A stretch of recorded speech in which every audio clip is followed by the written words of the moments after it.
আমাকে প্রশ্ন করতেছে কোন ডিস্ট্রিক্টে হয়নি, আমি সেই ডিস্ট্রিক্টের নামটা বলি। রংপুর, খুলনা, সব বলতে কোথায় কোন ডিস্ট্রিক্টে মুসলিমের উপরে হয় নাই? শেখ হাসিনা প্রেসিডেন্ট ছিল, প্রধানমন্ত্রী ছিল, উনি কি মুসলিম না হিন্দু? মুসলিম না। উনি অন্যায় করতে ওনারা বের করে দিলে সমস্যা নাই, কিন্তু একজন হিন্দু অন্যায় করলে ওরা বের করে দিলে সমস্যা।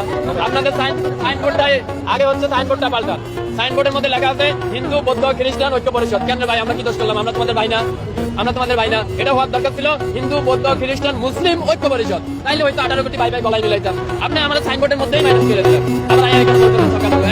সংখ্যালঘু 3 জন একসাথে, আপনি ধর্ম একসাথে, আপনি আমাকে মাইনাস করে দিলেন, মুসলিম মাইনাস করে দিলেন। এখন সংখ্যালঘু কে হইলো? এখন কয়জন সংখ্যালঘুর উপরে নির্যাতন হয়েছে দেখান তো? 100 জন, 1000 জন মুসলিমেরা বাইর করে দেওয়া হয়েছে, সবগুলো আমি লিখে এমপি মন্ত্রী। আমি নাম ধরে বলতে পারবো।